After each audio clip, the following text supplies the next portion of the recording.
Well, good afternoon. We are at Ritchie Brothers, picking up our winnings. We got some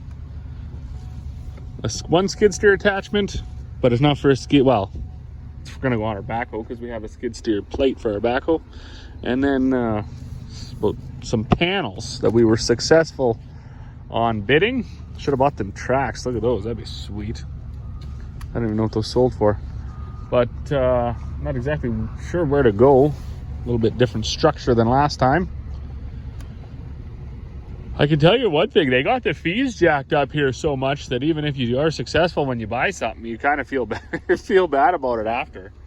I'm pretty sure everything we bought was 15% fees, which is a little bit wicked, really. This guy's got a load of lumber here too. Look at this guy, he's a winner.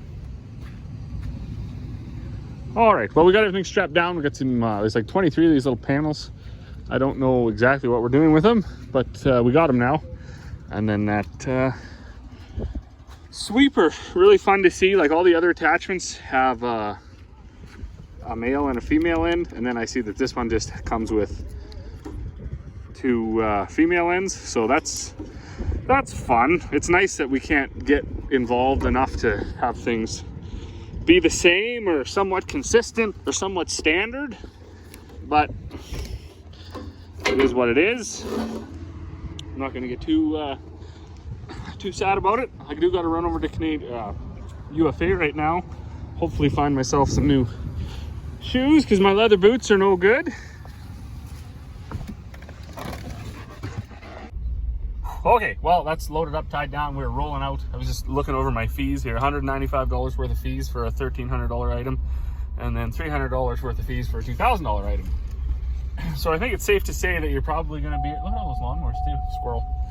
You're going to be around $150 an item for fees.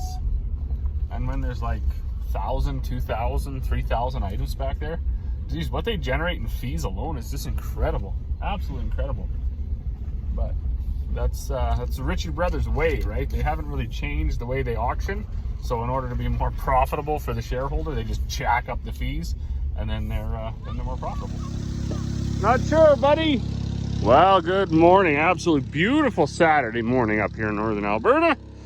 Snow is all but left the fields, a little bit left in the ditches, and then on the east side of the bush where the wind didn't get to it, some of the sheltered areas. -1 right now. Yesterday we were going to we're trying to thaw out our culvert here. So buddy, he's got his little digger there and he's digging away.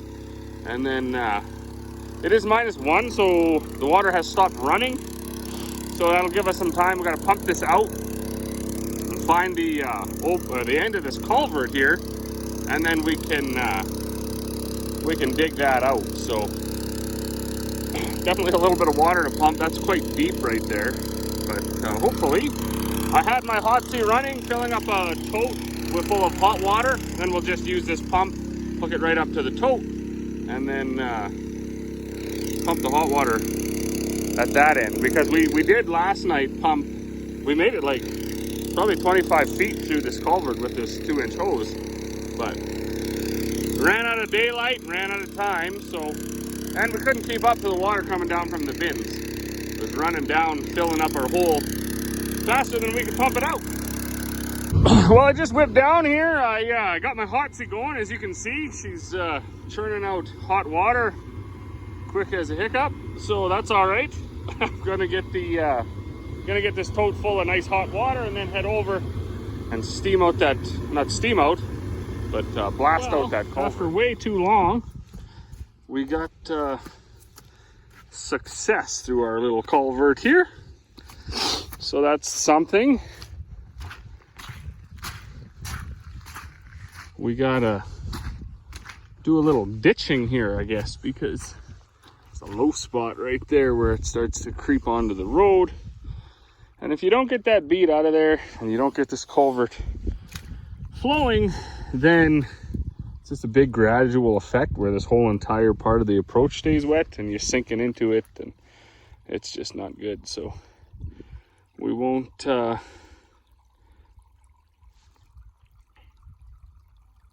so that's moved us on to like, well, 12:30. I did get my tandem out. I'm gonna go sweep out the truck box and then I'm gonna go fill it up with oats so we can get that cleaner going.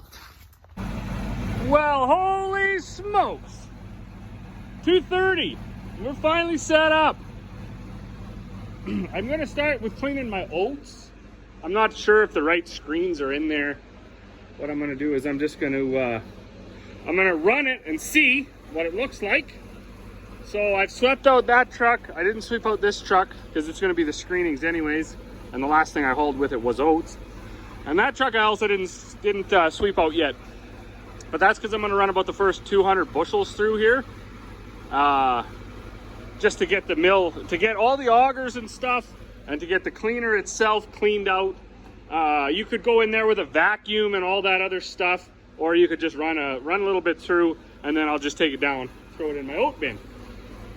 So the way this works, if you're just tuning in for the first time, there's all different types of cleaners, all different types. The most popular way is to just haul it to town and get it done, you know, professionally at a seed cleaning plant. We're not gonna do that though. So I got my tandem. It's right full of rough oats right out of the bin, called bin run or rough seed. It's gonna go through this red auger up into a little bit of a surge bin that's built in the back of this wooden bin. Then it's gonna get augered up and it's gonna dump in the top of this blue cleaner. Don't really have good lights in here. Don't really need lights in here. Don't spend a lot of time in here. So there's the auger. There's the surge bin. I just put that wood in. It's gonna fill in there. The first thing is your aspirator. It's air that sucks against the grain, pulls all the light stuff out. We have it set really aggressive. It pulls a ton of stuff out.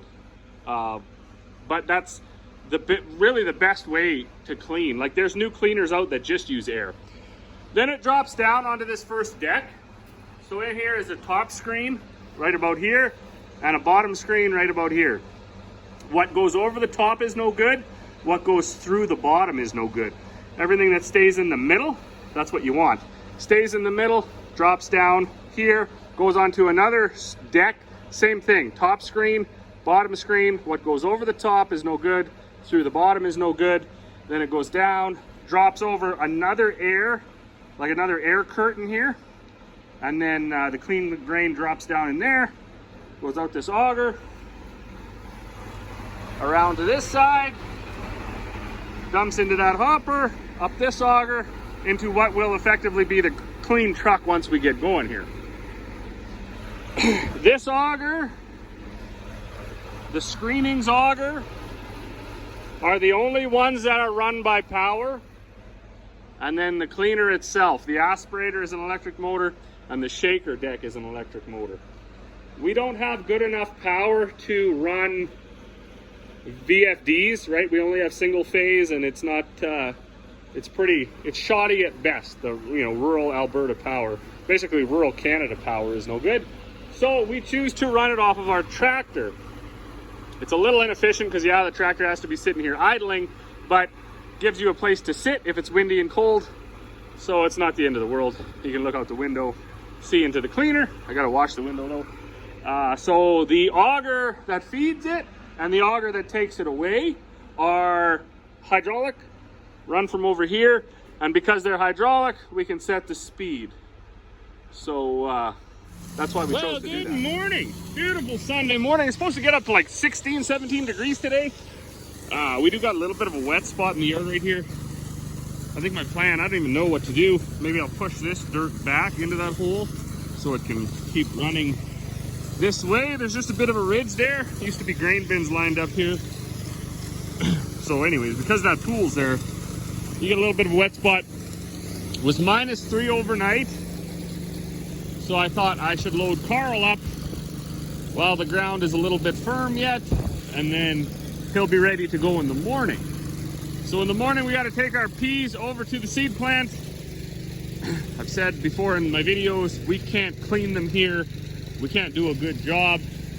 Our seed plant is all augers. Pulses don't like to be augered. So they handle it once or twice.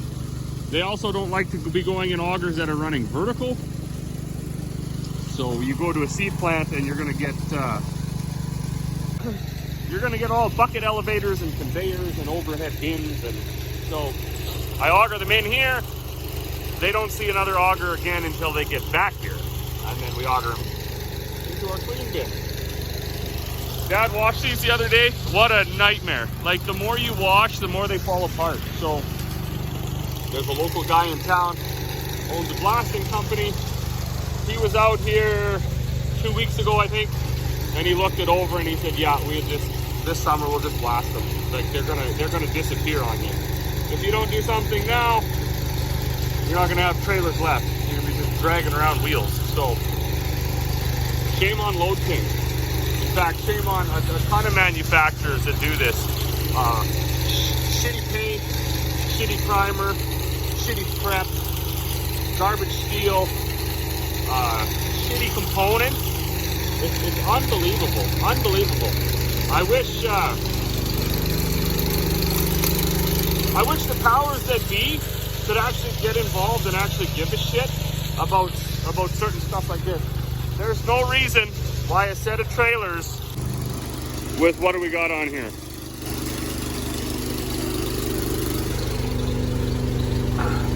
$130,000 kilometers. We did buy these brand new. We haven't even worn out a set of tires.